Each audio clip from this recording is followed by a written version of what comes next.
Do you feel it, too? That strange, persistent hum beneath the noise of our daily lives. The sense that the world, as we know it, is spinning faster, becoming more chaotic, more disconnected than ever before. It's a feeling that leaves millions, maybe even you, feeling a little lost, a little untethered, searching for something that feels just out of reach. There's a collective anxiety in the air, a shared sense that the old maps don't lead anywhere we want to go anymore. We scroll through our feeds looking for connection, but often feel more isolated. We chase success, yet feel unfulfilled. We're surrounded by noise, yet we crave a profound silence. What if I told you that this collective turmoil, this deep, personal, and global sense of being adrift, isn't the end of the story? What if it's not a sign that things are just falling apart, but that they are falling into place? What if this chaos isn't the darkness before the end, but the darkness before the dawn? Because what we are witnessing, and what so many of you are personally experiencing, isn't just another trend or a fleeting cultural moment. It's the start of a profound global shift. A mass spiritual awakening that is quietly, and sometimes not so quietly, reshaping our world from the inside out. This isn't about religion or dogma. This is about humanity remembering its soul. And today, we're going to get into why it's happening now, to so many people, all at once. It often begins with a crack. A moment where the carefully constructed reality of your life suddenly feels fragile. It might be a personal crisis, a job loss, the end of a relationship, or a profound moment of stillness while just looking at a sunset. It's that quiet, nagging question that whispers in the back of your mind, is this really all there is? For years, I saw that question as something to ignore, a sign of dissatisfaction to be fixed with more doing, more achieving.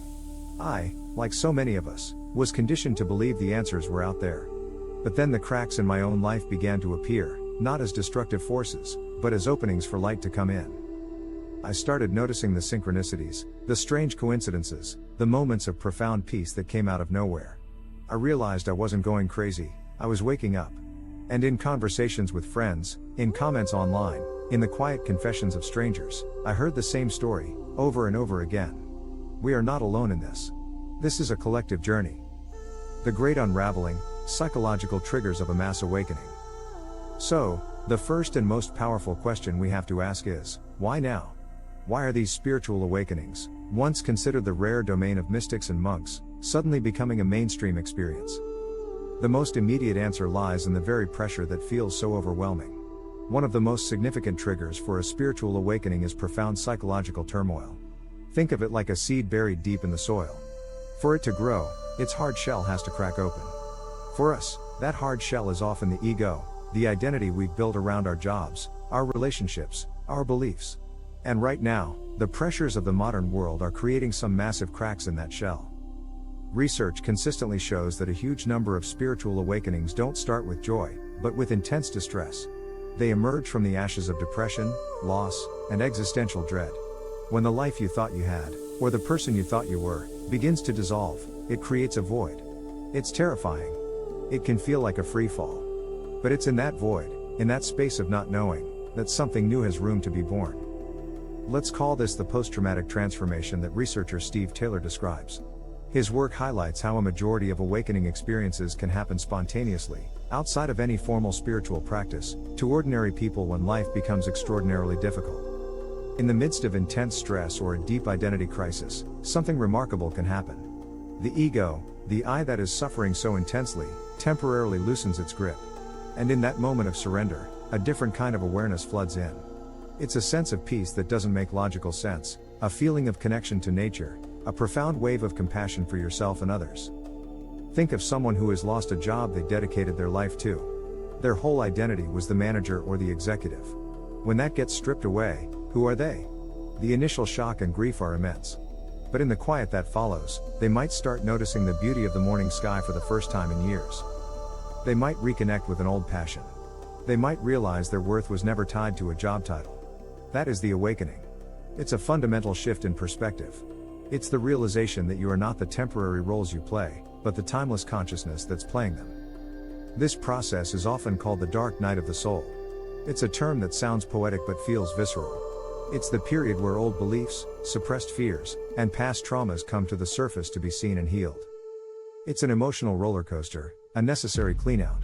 Many people fear they are losing their minds during this phase, because the very foundation of their world is being rewritten.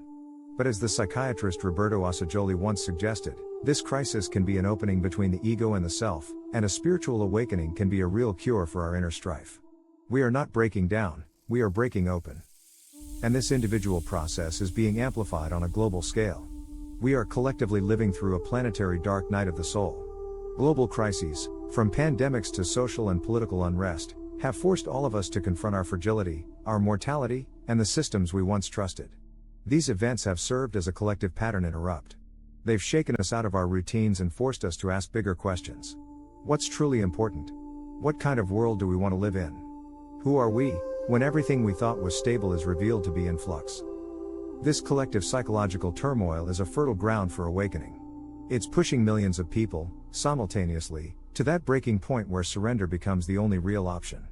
And in that global surrender, a new consciousness is starting to emerge. The hunger for home, a yearning for connection and meaning. The second major force driving this mass awakening is a deep, soul-level hunger. In a world that has never been more digitally connected, we have never felt more profoundly alone. This isn't just a feeling, it's a documented reality, especially among younger generations who are reporting unprecedented levels of loneliness and anxiety. For decades, society sold us a vision of the good life built on external validation, material success, social status, and romantic ideals. We were taught to build our sense of self on a foundation of sand. And now, the tide is coming in. The hollowness of that promise is becoming undeniable. The chase for more stuff, more followers, and more fleeting pleasures has led to an inner emptiness. The soul is demanding something real. This yearning for authentic connection and deeper purpose is a direct response to a world that feels chaotic and untrustworthy. When we see division amplified in the news and on social media, a counterbalancing hunger for unity and belonging naturally arises. This isn't just about wanting more friends. It's a desire for what spiritual traditions call sangha or true community, a connection based on shared values, vulnerability, and a collective journey toward growth. It's the feeling of being seen and accepted for who you truly are, beneath the masks. The awakening process often begins with this feeling of profound alienation. You might look at the life you've built, the career, the social circle, and feel like an actor in a play you didn't write. The conversations feel superficial, the goals feel meaningless. This isn't a sign of failure, it's a sign that your soul is outgrowing its old container. It's a sacred dissatisfaction. It's the call to adventure, inviting you to leave the known world of your old life and search for a new one. This is precisely why so many people on this path report a re-evaluation of their relationships. Friendships based on old habits may fall away, while new connections with people who are also asking these deeper questions suddenly appear. There's a deep, instinctual pull towards those who speak the same, unspoken language of the soul. Spiritual awakening fulfills this deep need for belonging by fostering a connection that transcends our individual lives. It provides a sense of hope and compassion that isn't dependent on external circumstances. The realization that we are all interconnected, all part of a single, unified field of consciousness, is one of the most profound and healing aspects of this journey. The feeling of isolation dissolves when you realize that the same consciousness animating you is also animating the person next to you, the tree outside your window, and the stars in the night sky. This isn't some abstract philosophical idea. It's a felt experience. It's the deep empathy that suddenly arises for a stranger. It's the sense of awe you feel in nature, where the boundary between you and the landscape seems to melt away. This experience of unity is the ultimate antidote to the loneliness epidemic. It is the soul's homecoming. And we are seeing this hunger for meaning play out in real time. Young people are not necessarily returning to traditional religion in droves, but they are demonstrating a powerful spiritual hunger. They are looking for authenticity, inclusion, and psychological relevance, not rigid dogma. They are finding it in mindfulness, in nature, in deep conversations, and in new forms of community, both online and off. This collective search is a powerful current carrying us all towards a new shore. The digital catalyst, how technology is fueling the awakening. Now, this might seem counterintuitive. We often blame technology for our disconnection, our scattered minds, and the very problems triggering this search for meaning. And in many ways, that's true. But there's another side to the story. Technology is not just the poison, it's also, increasingly, the antidote. It's becoming one of the most powerful catalysts for spiritual growth in human history. Think about it. For millennia, access to profound spiritual teachings was reserved for a select few. You had to travel to an ashram in India or be accepted into a mystery school. The wisdom was locked away. Today, those walls have crumbled. With a few taps on your phone, You have access to the entire spiritual inheritance of humanity. You can listen to a lecture from a Zen master on YouTube, download a guided meditation, or read sacred texts from every tradition for free. This is an unprecedented democratization of wisdom. But technology is doing more than just delivering old information in new ways. It's creating entirely new ecosystems for spiritual practice and community. Take digital communities. In the past, your spiritual community was limited to your local area. Now, someone feeling the first stirrings of awakening in a small, isolated town can instantly connect with thousands of others going through the exact same thing. These digital campfires are a lifeline for those who feel alone, reminding them that they are part of a massive, global movement. Then there's the rise of sinfluencers, or spiritual influencers, who use platforms like Instagram and TikTok to discuss topics that were once taboo and spark theological conversations with younger audiences. They're blending ancient wisdom with modern aesthetics, making spirituality accessible and relatable. Gen Z, in particular, is engaging with spirituality through these decentralized, digital movements, scrolling through hashtags like #WitchTalk and #SpiritualAwakening that have gathered billions of views. Beyond community, technology is also providing new tools for the inner journey. Meditation and mindfulness apps have put a meditation teacher in millions of pockets. We're also seeing the emergence of calm technology and biofeedback devices, wearables that can monitor your heart rate or brainwave patterns, giving you real-time data on your mental state.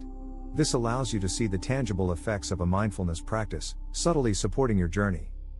We are even seeing the first steps into virtual sacred spaces, with companies exploring how VR can be used for group meditations and immersive rituals. While we have to be mindful that technology can be a distraction, when used with intention, it becomes a powerful tool for conscious growth. This integration of science and spirituality is particularly appealing to younger generations who are less interested in the old conflicts between these two domains. Technology, in this sense, acts as a bridge, allowing us to explore the ancient landscapes of consciousness with new, modern tools. The very force that threatened to disconnect us is now playing a crucial role in helping us reconnect, to ourselves, to each other, and to the divine. The new vanguard, generational shifts and the future of spirituality. The fourth and final piece of this puzzle is generational. Every generation rebels against the one before it, but what we're seeing with millennials and especially Gen Z isn't just a rebellion, but a full-scale reimagining of what it means to be a spiritual being in the modern world. They are the vanguard of this awakening, and their approach is fundamentally different. While older generations might equate spirituality with established religion, many young people see those institutions as part of the problem. For them, traditional religion often comes with baggage, dogma, judgment, and exclusion that feels deeply inauthentic. So, they aren't abandoning faith, they are unbundling it. They're taking what resonates, the wisdom, the practices, the community, and leaving the rest. While data shows a complex picture, with church attendance fluctuating, a clear trend is a deep spiritual curiosity happening outside of traditional walls. For instance, a 2025 Youth for Christ report found that in the UK, 48% of 11 to 18-year-olds believe in God, and many are praying and having spiritual experiences more than in previous years. This has given rise to a deeply personal, eclectic form of spirituality. A Gen Z spiritual practice might include a morning meditation using an app, pulling a tarot card for guidance, listening to a spiritual podcast, and finding community on a Discord server. It's a blend of ancient practices and modern sensibilities. The central question isn't what should I believe? But what feels true and sacred to me? This shift is backed by surprising data. Despite the narrative of declining religiosity, some recent studies show a rise in spiritual commitment among young people. Barna research, for example, highlighted a notable increase in personal commitment to Jesus among Gen Z and millennial men in the US in recent years. It signals a modern spiritual revival that is personal and happening outside of public view. This generation is also at the forefront of integrating spirituality with social and environmental values. For them, inner peace is connected to outer peace. A true spiritual practice must include compassion in action. This is why you see spiritual influencers talking about ethical consumerism, and mindfulness communities organizing for climate action. They are, in essence, becoming spiritual minimalists and moral alchemists. They are simplifying their lives, seeking richness in experience rather than possessions. They are taking the collective pain they see in the world and using it as fuel for their own transformation. They aren't waiting for permission. They are building the new world in the shell of the old, through online communities, conscious brands, and new rituals that are inclusive and life-affirming. This generational shift is perhaps the most hopeful sign of all. It ensures this awakening isn't just a passing phase, but a foundational shift being carried forward by a new generation that is laying the groundwork for a future that is more conscious, connected, and compassionate. If any of this resonates with you, the feeling of being lost, the strange synchronicities, the deep yearning for more, know that your journey is valid. It can feel intense and isolating, but there are ways to navigate it with more grace. The first step is to simply honor your experience. You're not breaking down, your consciousness is expanding. Start with small, simple practices. Ground yourself daily by walking barefoot on the earth. Your body is processing intense new frequencies, so listen to it. Rest when you need to rest. Spend time in nature. Contact with the natural world is a major trigger for awakening experiences for many people. Create a small, sacred space in your home, a corner for you to journal, meditate, or just be silent. And most importantly, find your tribe. Find the people who get it, who you can speak to without fear of judgment. If you're looking for a community like that, a place to continue this conversation, consider subscribing to this channel. We explore these topics every week, and the comment section is a powerful place to connect with fellow travelers. Click that subscribe button and join our collective journey. Remember to be gentle with yourself. An awakening is a process of shedding an old skin. You are letting go of lifetimes of conditioning and limiting beliefs. Remember, this is a long game, not a quick fix. Trust the timing of your unique journey. The world does feel chaotic. The old structures are shaking. But what we're seeing is not the end of the world, but the end of a world built on separation, materialism, and a forgetting of who we truly are. What's emerging in its place is a new path back to meaning, connection, and authenticity. The surge in spiritual awakenings we're witnessing is not an accident. It is a response. It's a collective immune response from the soul of humanity to a world sick with disconnection. It's triggered by our pain, amplified by a hunger for purpose, accelerated by technology, and carried into the future by a new generation of seekers. This awakening is happening in ordinary people, in every country, in every walk of life. It's happening in you, right now, as you listen to this. The journey isn't about becoming someone new. It is about remembering who you have always been, beneath all the noise. It is an unveiling, a homecoming.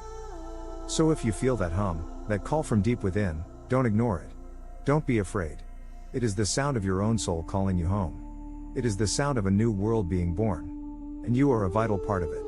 The journey may be challenging, but it leads to a peace and a purpose that the old world could never offer. This is not the end of the story. It is the great beginning.